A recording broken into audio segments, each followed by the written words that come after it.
All right, so get this. Today, we're going to deep dive into something seriously interesting. Have you ever heard of psychic prana?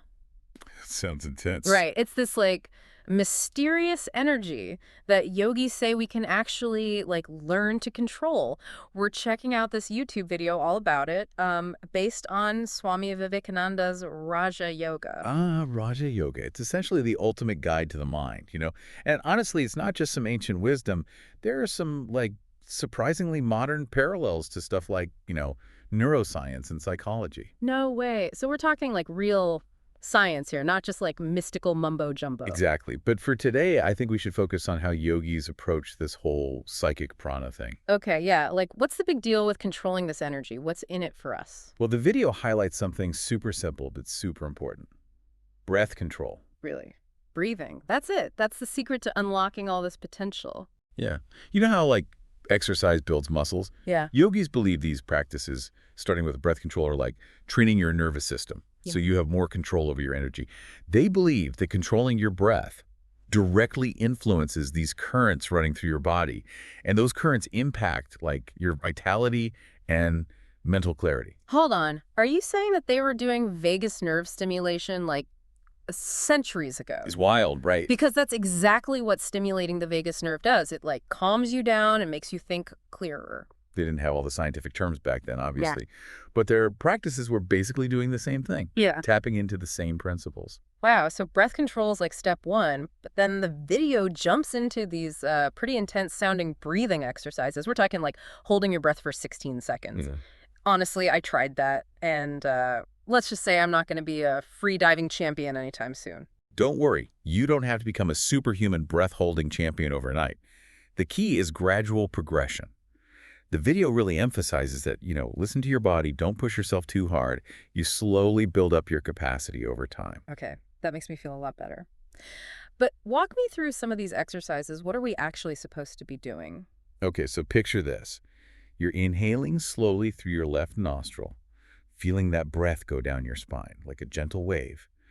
And you're focusing your mind on this energy, guiding it down to the base of your spine, where yogis believe it strikes a triangular lotus. A triangular lotus.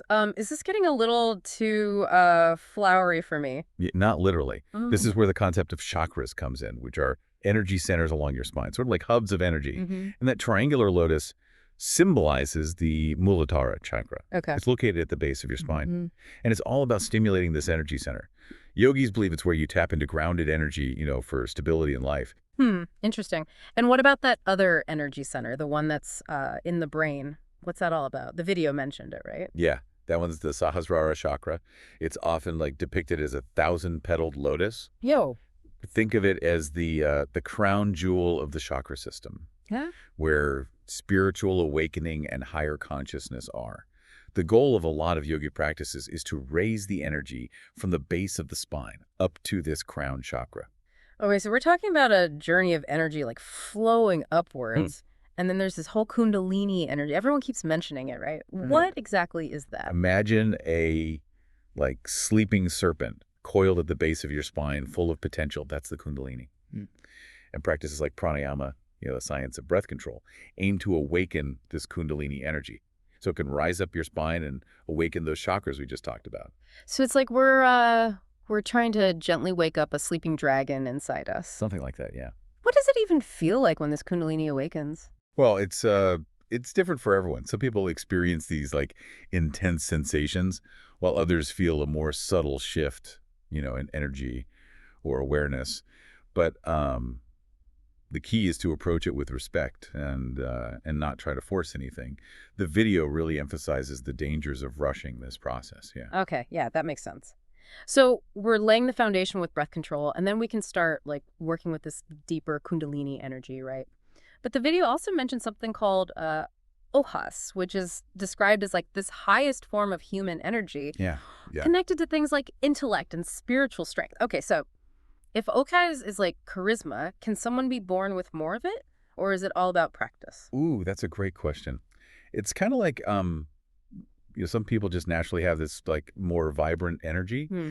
but yogis believe that anyone can cultivate ojas, through practice. Think of it like money. You can spend it on different things, but you only have so much to go around. Okay, I'm following. So, like, how do we budget our energy to increase our oshas? What are the ojas investments, so to speak? Well, the videos suggest a pretty surprising source for ojas, and that is sexual energy. Whoa, really? Now, before you get any ideas, this isn't about just like indulging, you know?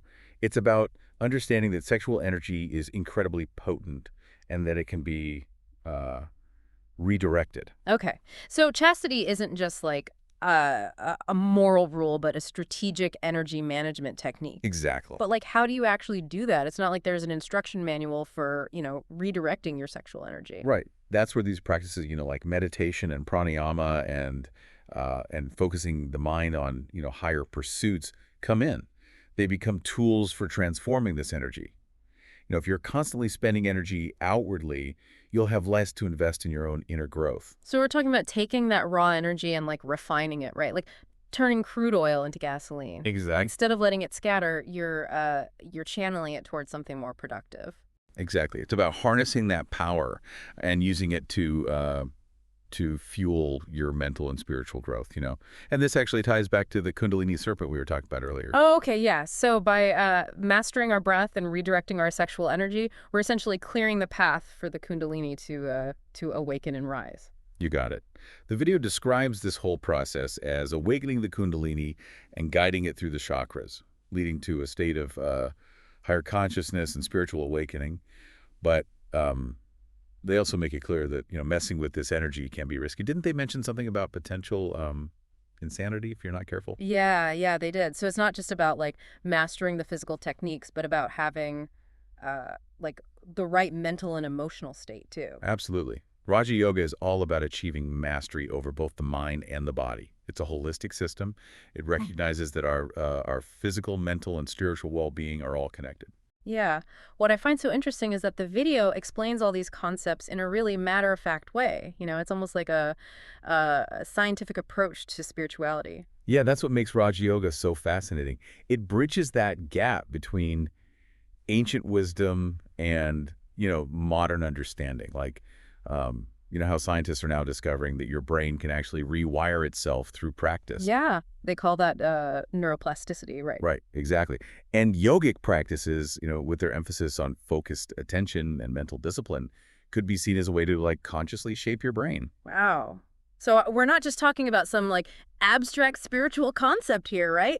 This is a system that can have real tangible effects on our brains and bodies. That's what's so exciting. Like by understanding these ancient practices through a modern lens, we can unlock these new possibilities, Yeah. For enhancing our mental and physical well-being. Let's go back to this idea of ojas for a sec. You know how it's connected to things like intellect and charisma and even spiritual strength. Remember the video said that chaste individuals are better able to store ojas in the brain? What are the implications of that? Could someone who is chaste actually be more intelligent or charismatic? It's an interesting thought, right? While we may not be able to measure ojas scientifically, it does seem to have real-world effects. Yeah. Think about leaders or artists or anyone who seems to possess that it factor. They have this energy that draws people to them. Perhaps they've tapped into this ojas energy. That makes me think of some historical figures who had a profound impact on the world, like, Martin Luther King Jr. or Nelson Mandela. Their words just carried this this weight, the strength that went beyond just the message itself. Exactly. And it's not just limited to leaders. Think about artists, or musicians who just captivate audiences with their creativity and passion. There's something about them that goes beyond just talent, right? It's as if they're channeling this deeper energy. So we've got this mysterious ojas, which is the source code for vitality, intellect, and spiritual strength. And we can cultivate it through mastering our breath, awakening the Kundalini, and, as you said, making wise choices about how we direct our energy. Yeah, it's a journey, not a destination. Yeah. And it requires discipline and dedication and a willingness to, push beyond your comfort zone. But the potential rewards are huge, like a life full of vitality and purpose and profound inner peace. It's almost like embarking on a hero's journey, facing your inner demons and overcoming obstacles to discover your true potential. But the video also emphasized that this path isn't without risks. Right. Working with powerful energies requires, respect, humility, and an understanding of the consequences. It's about becoming masters of our inner world, not just, acquiring superpowers. So it's about taking control of our own mind and body and using that mastery to navigate life in a more conscious and empowered way. Precisely. Raja Yoga provides a framework for understanding the workings of your mind and then harnessing that power to create a more fulfilling and meaningful life. We've been talking a lot about like the theory and philosophy of Raja Yoga. I'm curious about the more practical side of things. Like, what does a typical day look like for someone who's, seriously pursuing this path? Do they like meditate for hours in a remote cave somewhere? It doesn't have to be that extreme. Imagine this. Yeah. You wake up before dawn and you start your day with a series of like yogic practices to purify the body and mind. Yeah. You might begin with asanas, the physical postures Yeah. that promote flexibility and strength. Yeah. And then you practice pranayama to, regulate your breath and energy flow. So it's like a workout for both your body and mind. Yeah. But how does all this fit into like a modern lifestyle? Most people don't have like hours to dedicate to these practices each day. Right. And that's the beauty of Raja Yoga. It's adaptable. You can integrate these practices into your daily life, even if you only have, a few minutes. Yeah. Even just like a few minutes of mindful breathing or focused meditation can still make a difference. It's about bringing those principles of awareness and energy management into your everyday routine. So it's not about escaping from the world, but about finding ways to like incorporate these principles into your everyday life. It's Yeah. about finding that balance. Exactly. The goal is to cultivate this state of inner peace and clarity that kind of permeates every aspect of your life, Yeah. not just like your time on the yoga mat. As we delve deeper, I'm like struck by the complexity of Raja Yoga. It's like a blend of ancient wisdom, practical techniques, and profound insights into human nature. And we've barely scratched the surface. There's like so much more to explore within this rich tradition. But before we wrap up this part of our deep dive, I have a question about this powerful ojas. If it's so essential for our well-being, can we actually lose it? Ooh, that's a great question. And one that we'll dive into in our next segment. Stay tuned, folks, because things are about to get even more interesting. So we're back and ready to tackle that question about ojas. That vital energy we're talking about. We know that it's connected to like vitality and intellect and even spiritual strength, but can we actually lose it? Yeah, unfortunately we can. The video doesn't really go into a ton of detail about how it gets depleted, but it does hint at some factors that can contribute to its loss. Okay, so like what are these ojas vampires we need to look out for? Think about things that, just drain your energy in everyday life, like excessive stress, not getting enough sleep, having a bad diet, pushing yourself too hard.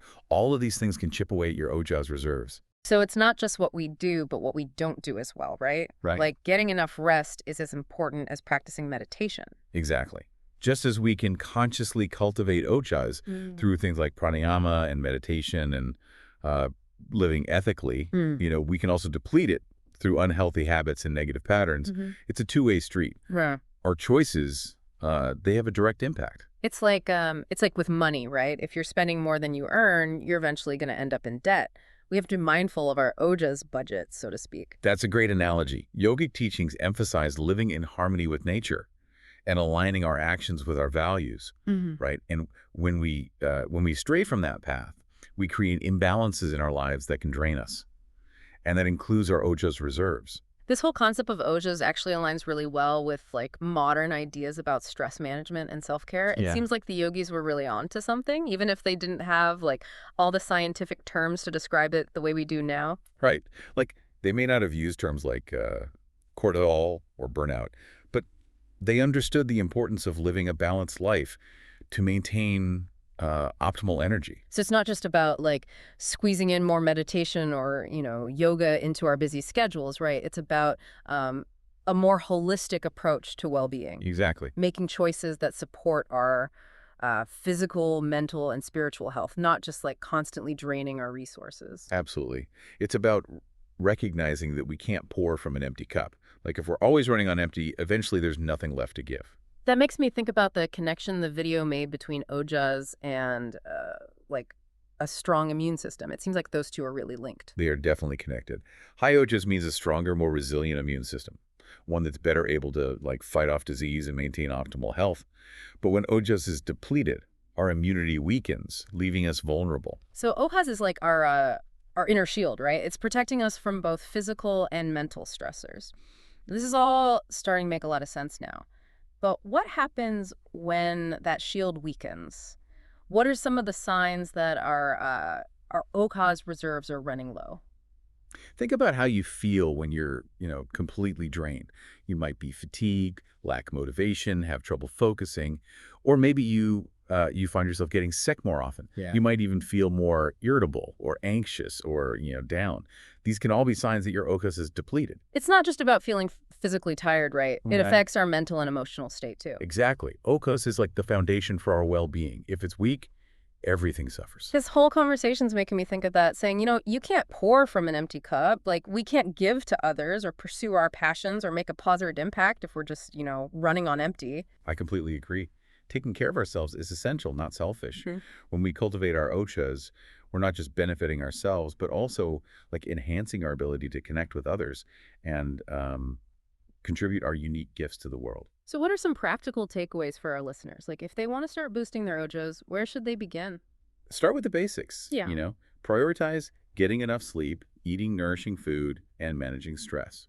And of course, experiment with the practices we've talked about today. Even just like a few minutes of breath work or meditation can make a difference. It's like we've been given a map to a hidden treasure, this vital ojas energy that can really transform our lives. We've explored the concepts, connected the dots, and learned practical tools for cultivating our own ojas. Now it's up to our listeners to take this knowledge and put it into practice. Exactly. Remember, this is a journey of self-discovery, and it's yours to create. Don't be afraid to experiment. Find what works for you and enjoy the process of uncovering your own inner potential. That's a great note to end on. Thanks for joining us on this deep dive into the fascinating world of psychic prana and the power of otas. Until next time, keep those breaths flowing, those minds curious, and those spirits soaring.